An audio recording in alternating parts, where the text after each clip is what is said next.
वक्त 1965 में बनी भारतीय हिंदी भाषा की बॉलीवुड मसाला फिल्म है, जिसका निर्देशन यश चोपड़ा ने किया, जिसका निर्माण भी चोपड़ा ने किया और इसकी कहानी अख्तर मिर्जा और अख्तरुल ईमान ने लिखी। इसे ब्रिटिश फिल्म इंस्टीट्यूट की फिल्मों की लंबी सूची में शामिल किया गया था, जिसे भारतीय फिल्मों के शीर्ष 10 पुरस्कारों के लिए चुना गया था।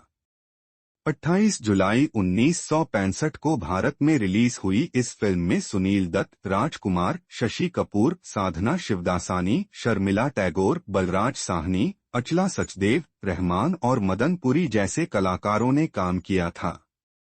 इसने कलाकारों के समूह वाली हिंदी फिल्मों की अवधारणा को आगे बढ़ाया। लाला केदारनाथ प्रशांत बलराज साहनी के 3 बेटे हैं, जिनका जन्मदिन एक ही दिन है। उनके जन्मदिन समारोह के अवसर पर एक प्रसिद्ध ज्योतिषी उनसे मिलने आता है, जो लाला केदारनाथ को सलाह देता है कि वे अपनी पिछली उपलब्धियों पर गर्व न करें और भविष्य के बारे में बहुत आशावादी न हो, क्योंकि समय वक्त अप्रत्याशित है। लाला केदारनाथ भविष्यवाणी को नजरअंदाज कर देता है और एक और भी समृद्ध भविष्य की योजना बनाने में व्यस्त हो जाता है। बाद में उस रात, जब वह अपनी पत्नी लक्ष्मी, अचला सचदेव को भविष्य के लिए अपनी भव्य योजनाओं की घोषणा कर रहा होता है, अचानक भूकंप आता है और पूरा शहर तहस-नहस हो जाता है। जब लाला केदारनाथ को होश आता है तो उसका घर नष्ट हो चुका होता है और उसका परिवार चला जाता है। सबसे बड़ा बेटा राजू एक अनाथालय में चला जाता है, जबकि मझला बेटा रवि एक अमीर दंपत्ति को सड़क पर मिलता है, जो उसे अपने घर ले जाते हैं और उसे अपने बेटे की तरह पालते हैं। सबसे छोटा बेटा विजय, जो अभी शिशु है, अपनी मां के साथ है। परिवार के बाकी सदस्यों को न पाकर लक्ष्मी और विजय गरीबी में रहते हैं। लाला केदारनाथ अनाथालय में राजू का पता लगाता है, लेकिन पाता है कि वह भाग गया है, क्योंकि अनाथालय के प्रबंधक जीवन ने उसे पीटा था। निराश होकर वह प्रबंधक की हत्या कर देता है और जेल चला जाता है। जैसे ही पुलिस लाला केदारनाथ को लेकर भागती है, दर्शक युवा राजू को सड़कों पर दौड़ते और एक वयस्क राजकुमार में बदलते हुए देखते हैं। राजू राजा के रूप में बड़ा होता है, जो एक परिष्कृत चोर है, जो चिनॉय सेठ रहमान के लिए काम करता है। राजा को मीना, साधना शिवदासानी से प्यार हो जाता है और वह अपराध की जिंदगी छोड़ने का फैसला करता है।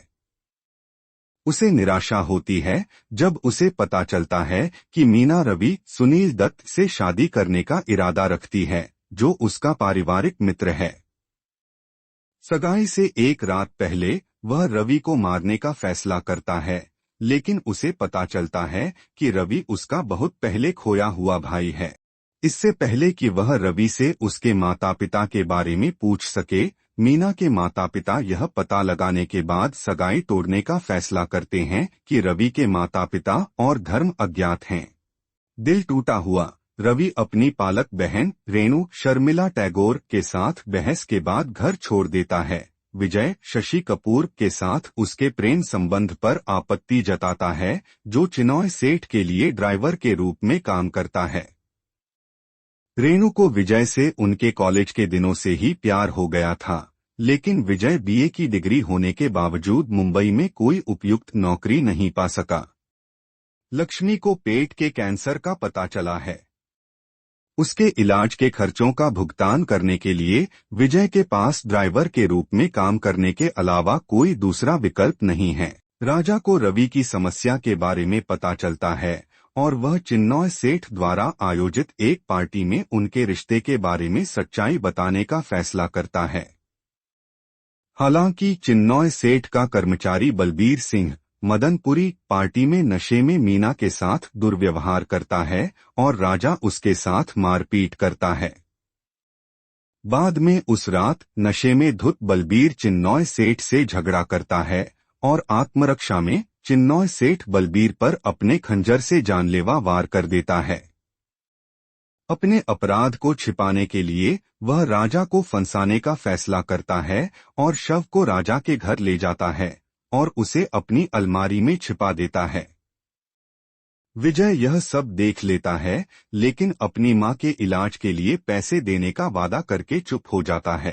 राजा को गिरफ्तार कर लिया जाता है और वह रवि से एक वकील के रूप में उसका बचाव करने के लिए कहता है, जबकि विजय शुरू में झूठी गवाही देता है और फिर सामना होने के बाद अपने बयान से मुकर जाता है। लाला केदारनाथ भी गवाह के रूप में अदालत में पेश होते हैं, जिन्होंने पाया कि राजा को पुलिस ने पकड़ लिया है। राजा अंततः निर्दोष साबित होता है और चिनॉय सेठ को रवि का शुक्रिया अदा करने के बाद अदालत में सच्चाई उगलने के बाद दोषी ठहराया जाता है। बाद में लक्ष्मी यह सुनिश्चित करने के लिए अदालत में आती है कि विजय ने सही काम किया। लाला केदारनाथ उसे कोर्ट रूम में देखते हैं और उसके और विजय के साथ एक भावनात्मक पुनर्मिलन करते हैं। राजा तब लाला केदारनाथ को लक्ष्मी को अपने अनाथालय की घटना बताते हुए सुनता है और खुद को और रवि को लाला केदारनाथ और लक्ष्मी के शेष 2 बेटों के रूप में पेश करता है। पूरा परिवार अंततः फिर से मिलता है। अंत में लाला केदारनाथ और परिवार के बाकी लोग एक नया घर बनाते हैं, जहां वे, मीना का परिवार और रेणु का परिवार एक साथ रहते हैं। फिल्म के कथानक ने बॉलीवुड में खोया और फिर से मिला के फॉर्मूले को फिर से पेश किया, जिसे मूल रूप से 1943 में अशोक कुमार और मुमताज शांति अभिनीत किस्मत में दिखाया गया था।